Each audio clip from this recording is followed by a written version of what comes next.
Well, tonight, reactions continue to come in after a controversial move by the Republican Party of Arkansas. Thanks for joining us. I'm Rolly Hoyt. And I'm Faith Woodard. At their convention this weekend, the party moved to close primary elections. But what exactly does this mean?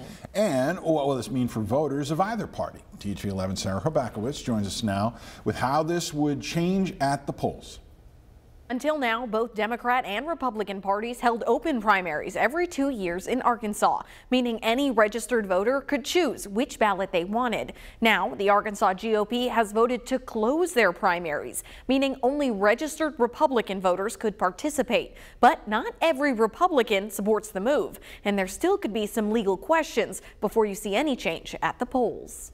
Jennifer Lancaster chairs the 2nd Congressional District for the Republican Party of Arkansas, which includes Saline County. This weekend, she led the party's biennial state convention.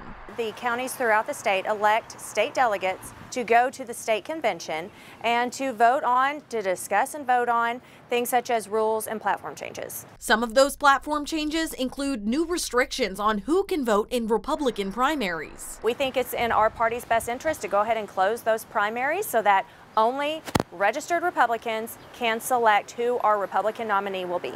Other states have closed primaries like this, but it would be fairly new to Arkansas. Lancaster says the change follows concerns of Democrats voting for more moderate Republicans. For the governor, and then as far as the local ones, we did see some in some JP races. But some Republicans, like State Senator Brian King, are skeptical of the change. As somebody that saw what was going on back in the mid-2000s when Democrats were complaining about Republicans crossing over. If you're going to have closed primaries, then why should the taxpayers fund that? I think that you should look at a caucus system, much like Iowa does president. And getting voters registered to a specific party could be a big hurdle. State records show in 2022, out of 1.7 million voters in Arkansas, 88% were not registered to a party, with just 7% Republican and 5% registered Democratic, on top of low voter turnout overall, with just 20% participating in this year's primary election.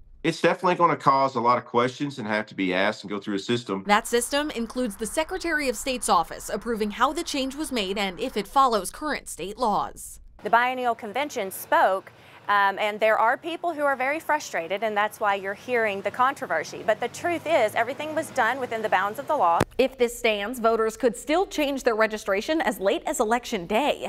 If you want to check your voter registration, you can do that on the Secretary of State's website. We have a link to that in this article right now on THV11.com. Sarah, thank you. And we've got all the way until May of 2026 when the next statewide Republican primary comes up. That's when Governor Sarah Huckabee Sanders and Senator Tom Cotton would be up for re-election. And by the way, leaders of the Democratic Party said they have no plans to close their primary.